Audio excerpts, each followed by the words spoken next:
प्रणमो अरहंताणम प्रणमो सिद्धाणम प्रणमो आर्याणम प्रणमो अज्जायाणम प्रणमो लोहे सर्वसावनम ओम नमः सिद्धिभ्या।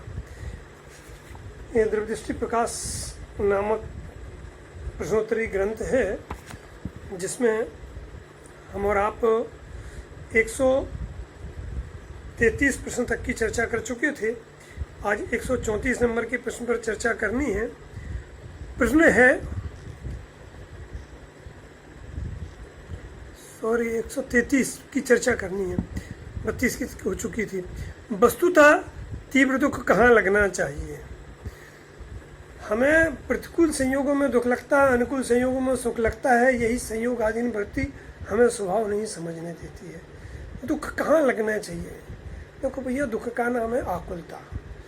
छड़ाला में आता ना, दौलत राम जी लिखते हैं, आत्म को हित है सुख सो सुख आकुलता बिन कहिए, आकुलता से माइनत आते सिमक लागे चाहिए। तो सिर्फ में मोक्ष में आकुलता क्यों नहीं है? क्योंकि मोक्ष जिस आत्मा के आश्रय से उत्पन्न हुआ है वो पूर्ण है, और वहाँ जाके पर्याय की पूर्णता हो जाती है, और पूर्णता में निश्चय हो जाता है जीव, इसलिए आकुलता नहीं होती है। चाय का नाम ही आकुलता है। आपको चाहे मोक्ष चाहिए या सम्य दर्शन चाहिए या कसाय का अभाव चाहिए या कुछ भी चाहिए, वो आकुलता है। और कुछ नहीं चाहिए वो निराकुलता है। और कुछ नहीं चाहिए की शुरुआत चौथे गुण स्थान से होती है, क्योंकि आत्मा परिपूर्ण दिखता है। श्रद्धा अपेक्षा से मुझे कुछ नहीं चाहिए, फिर चारित्र अपेक्षा से धीरे धीरे वृद्धि होगी, सिद्ध में अब कुछ नहीं चाहिए। हर जगह से, हर तरह से, हर दृष्टि से पूर्णता है, उसका नाम पूर्ण निराकुलता है। तो देखिए, कहते हैं वस्तुतः तीव्र दुख कहाँ लगना चाहिए? उत्तर, असल में तो विकल्प में तीव्र दुख लगना चाहिए। जो तीव्र दुख लगे तो सच्चे सुख बिना संतोष ही नहीं हो सकता है। दुख की वेदना सुख की शोध किए बिना रहती नहीं है। हमें प्रतिकूल संयोगों में दुख तो लग रहा है, लेकिन आत्मा के विरह में दुख है ये नहीं लगता है, क्योंकि सुख स्वभावी आत्मा का जब तक विरह रहेगा तब तक तो दुख रहने वाला है। इसलिए यहाँ पर मूल प्रश्न यही है कि दुख कहाँ लगना चाहिए। तो कहते हैं असल में तो दुख विकल्प में तीव्र दुख लगना चाहिए। जो तीव्र दुख लगे तो सच्चे सुख के बिना संतोष हो ही नहीं सकता है। दुख की वेदना सुख को शोध किए बिना रहती नहीं है। पर में लक्ष्य जाना, इसका नाम विकल्प, और वहीं तीव्र दुख है।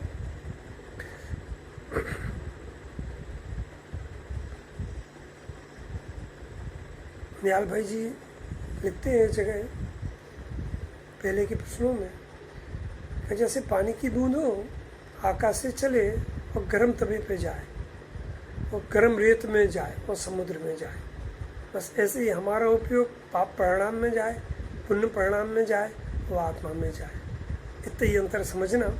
इसलिए यदि हमें आत्मा के विरह में दुख लगता है तो आत्मा की खोज होगी, सच्चे सुख की खोजी बिना रहेंगे नहीं, और दुख का बिना नहीं सुख को शोधे बिना रहता नहीं है। जिससे गुरुदेव जी कहते थे, लाड़ी गाड़ी पाड़ी में जैसे दुख लग रहा है उसे सुख कहाँ लगेगा। इसलिए सुख तो एक क्या एक आत्मा में ही है और कहीं सुख नहीं है।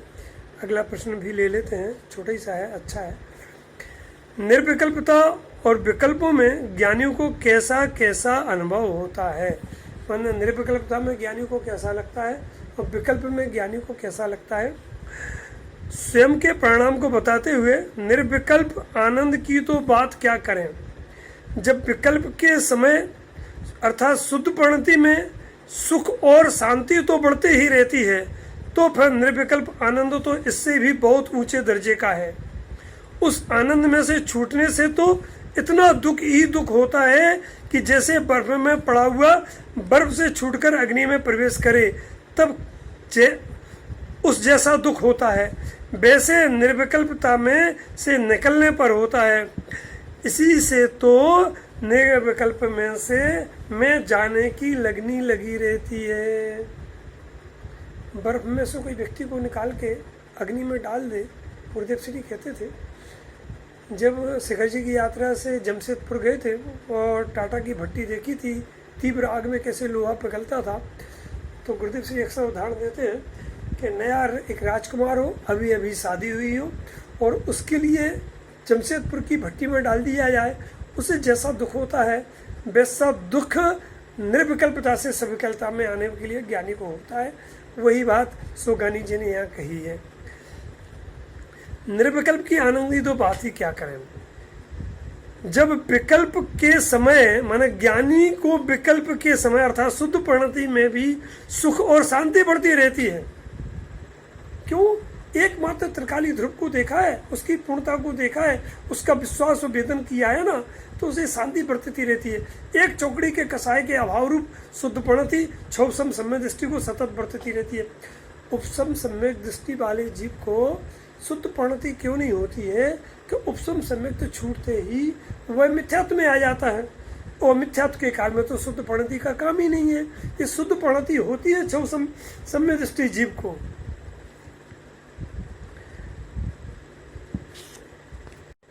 क्या कहते हैं देखो, फिर भी निर्विकल्प आनंद तो इससे भी बहुत ऊंचे दर्जे का होता है। उस आनंद में से छूटने से तो इतना दुखी दुख होता है जैसे बर्फ में पड़ा हुआ व्यक्ति को अग्नि में डाल दिया जाए। क्या होता है भैया? जिसने आनंद का स्वाद चखा है वही जानता है। हम कहते हैं बंदर किया जाने अदरक का स्वाद, ऐसे ही हम और आप नहीं जान सकते हैं कि समझने और समझाने के विकल्प, लिखने और पढ़ाने के विकल्प में, अब पढ़ने के और सुनने के विकल्प में भी ज्ञानियों को कितना दुख लगता है। हमें तो ऐसे लगता है कि ज्ञानी समझा रहे हैं इसलिए उन्हें अच्छा लग रहा होगा, वो अपनी शांति को जलाते हैं। लेकिन चूंकि पूर्ण वितरागता नहीं होती है तो पूज्य गुरुदेव श्री कहते हैं, ऐसा राग आए बिना रहता नहीं है। राग को कर्तव्य नहीं मानते हैं, अच्छा नहीं मानते हैं, धर्म का कारण नहीं मानते हैं, फिर भी आए बिना रहता नहीं है, क्योंकि पूर्ण वितरागता हुई नहीं है। भावना पूर्ण वितरागता की रखते हैं। कोई भाई प्रश्न पूछते थे कि आप तो मोक्ष को परद्रव्य कहते हो, पर परद्रव्य की चाय करना तो मिथ्यात्व है, फिर आप ऐसा क्यों कहते हो? तो भैया समाधान ऐसा है कि जब प्रमाण की दृष्टि से विचार किया जाता है तो द्रव्य गुण पर्यायात्मक एक वस्तु होती है, और एक वस्तु में पर्याय में दुख है और वो दुख द्रव्य के आश्रय से ही मिटेगा, ऐसा विवेक रहता है तो दुख का खेद भी बरतता है, और पूर्ण सुख मोक्ष में है उसकी चाय भी बरतती है, इसीलिए तो उसका नाम मुमुक्षु है। और दूसरा पहलू, उसी समय वह जानता है कि मेरे में कोई कमी नहीं है, मैं तो द्रव्य से पूर्ण हूँ, गुण से पूर्ण हूँ, अनंत सुखमय हूँ, मुझे कुछ नहीं चाहिए। वह उसे पता है कि परमात्म प्रकाश के पहले अध्याय की गाथा 68 नंबर की, कणा भी उपजेणा मरे ना बंधु मुखु करी जीव परमत्थे जोइया जिन मेरे उभड़े, ऐसा जान करके अपनी मस्ती में मस्त रहता है। देखो भैया, द्रव्य के कथन को पर्याय में लगाओगे, पर्याय के कथन को द्रव्य में लगाओगे तो कभी भी आप नहीं समझ पाओगे। द्रव्य को द्रव्य समझो, पर्याय को पर्याय समझो, प्रमाण को प्रमाण समझो। पर्याय और जिनवाणी में 99.99% कथन पर्याय की सापेक्षता से आते हैं। ये सुन लेना आप, आधा % कथन द्रव्य की प्रधानता से होते हैं, क्योंकि पंचाध्यायी में जब निश्चय की परिभाषा के प्रकरण आया है तो वहाँ पे कहते हैं कि न तथा, इतनी छोटी सी परिभाषा लिखी है कि जो कुछ व्यवहार ने कहा है वह वस्तु वैसी नहीं है, इतनी छोटी सी परिभाषा।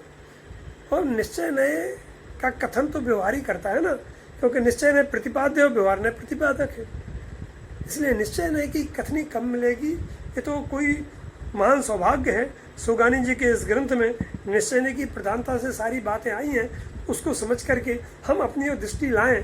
और हमें मोक्ष चाहिए नहीं है, हमें 100% मोक्ष चाहिए। एक बात हमने कही थी कि सारी जिनवाणी हमारे लिए लिखी है, क्योंकि हमारा दुख मिटने का वर्णन एकमात्र सच्चे जिनवाणी में ही है, दिगंबर संतों की वाणी में ही है। और दूसरा, एक भी जिनवाणी का बोल हम पे लागू नहीं होता है, क्योंकि मैं पहले से ही मुक्त हूँ, पहले से शुद्ध हूँ। सत्य समान सदापत मेरो, कहते हैं कि नियम सार जी में कि जो सिद्ध है जो हम में है, जो सिद्ध 8 गुण से संयुक्त अभी देखो, और जो उनमें फेर देखता है वो अनंत संसारी है। इसलिए भैया वक्ता बार बार अपनी विपक्षों को स्पष्ट नहीं करता है। श्रोता की जवाबदारी है कि वक्ता के अभिप्राय को पकड़े कि वक्ता कहाँ से बोल रहा है, पर्याय की मुख्यता से बोल रहा है कि द्रव्य की मुख्यता से बोल रहा है। टांग खींचने से फायदा नहीं है। अपेक्षाएं समझेंगे तो समता आएगी, तो मोक्ष मार्ग मिलेगा। इसलिए हमें पहले तो ये देखें कि एक बार विकल्प में ही अपने द्रव्य की पूर्णता का विचार करें, निरपेक्षता का, निष्क्रियता का, अपरिणामी पने का, महानता का, चमत्कार पने का, उज्ज्वल पने का, विश्व पूज्य विश्व बंद पने का, और सिद्ध पर्याय से भी सिद्धों का सिद्ध, ऐसा महान पने का विचार करेगा तो अपने आप सारे ताले खुल जाएंगे। मिंड में एक ब्रह्मचारी जी हो गए नंदलाल जी, उन्होंने एक बात लिखी है। वो ज्ञानी थे या नहीं थे ये हम स्पष्टीकरण नहीं करना चाहते हैं, लेकिन बात तो उन्होंने कही थी, सिद्ध न ध्यान सिद्ध को तू क्यों ध्याता होए। एक सिद्ध दूसरे सिद्ध की का ध्यान नहीं करते तो तुम सिद्धों का ध्यान क्यों करते हो। सभी सिद्ध आत्मा का ध्यान करते हो तो तुम भी आत्मा का ध्यान करो। हमने एक बात बताई थी आपको, नहीं बताई तो बता दें कि जब हम भीलवाड़ा में प्रवचन करने गए थे तो जहाँ ठहरे थे उसके सामने एक मंदिर था, राम मंदिर। उसमें एक साधु संत रहते थे, वो 24 घंटे राम की माला जपते थे। उन्होंने हमारा माइक से प्रवचन सुना तो मिलने की इच्छा हुई, हमने समय दिया, मिलने आए। उन्होंने हमसे एक प्रश्न पूछा कि आप सारे दिन क्या करते हो। हमने कहा अपनी दिनचर्या क्या बताएं, इन्हीं से पूछ लो। तो उनसे पूछा आप क्या करते हैं सारे दिन, कहा हम राम की माला जपते हैं। तो हमने छोटा सा जवाब दिया, राम जिसकी माला जपते थे हम उसकी माला जपते हैं। जा वाणी के ज्ञान थे सूझे लो खा लो, सो वाणी मस्तक नमन सदा वे